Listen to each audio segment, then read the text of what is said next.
Greetings and salutations, students, and happy Halloween. Now excuse me while I get a bit more comfortable.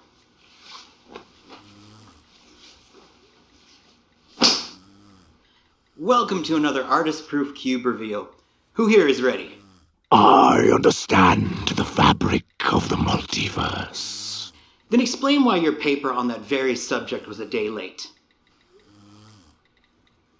Get in timeout. You tell one more person to get into timeout, Mr. Teferi, and I will send you to Principal Ulamog's office. Are we clear?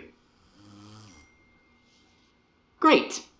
Now, before my inevitable stress migraine kicks in, let's get to today's artist-proof card reveal series subjects. Monsters. They come in all different forms, be it demons, dragons, or Mark Zuckerberg. And today, we're picking out some of the most glorious grotesqueries on tap and sharing them here. So sit back, relax, and then go into fight or flight as we present monsters of the artist-proof cube.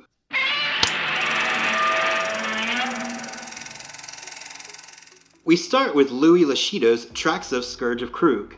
And Krug is truly in trouble, as this bad boy legendary artifact creature is a 7/7 with trample that enters the battlefield tapped and doesn't untap during your untap step. Unless you cast a historic spell, in which case he is untapped and coming your way. And on the back we have Traxos in some lovely ink, and look, as far as Scourges go, Traxos is at least something captivating to look at before you're obliterated. Up next we have ourselves a diptych on 3 cards. Allow me to explain. So let's start with Vexing Devil. Vexing Devil is a 1-red 4/3 devil creature that says when it enters the battlefield, any opponent may have it deal 4 damage to them. If they do, sacrifice Vexing Devil. And Lucas Graciano's devil does indeed look vexing. Now we will go into Lucas's double art for Insult and Injury.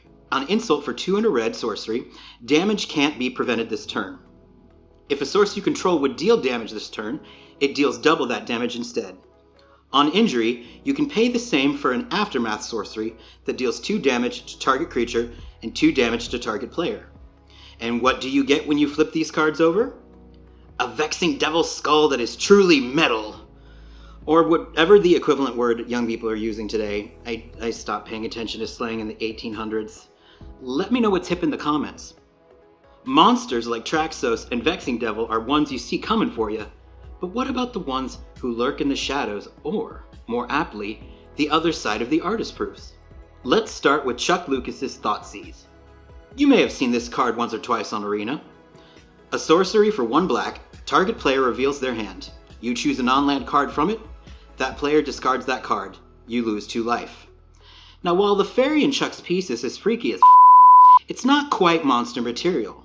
But the flip side is, we have none other than Bela Lugosi as his iconic Count Dracula. I dare you not to look into his eyes.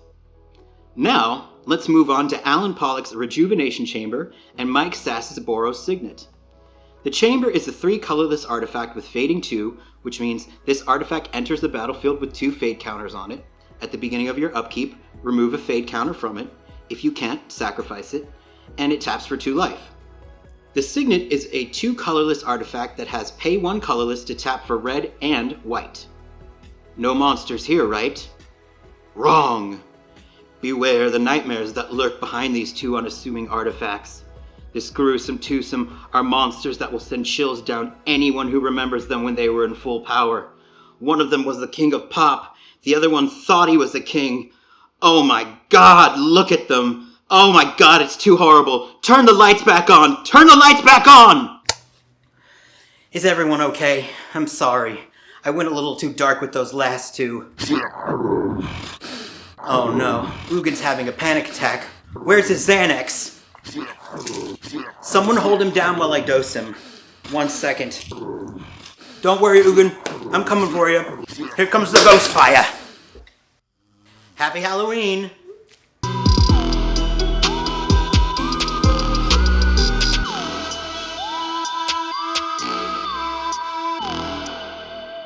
Bye-bye.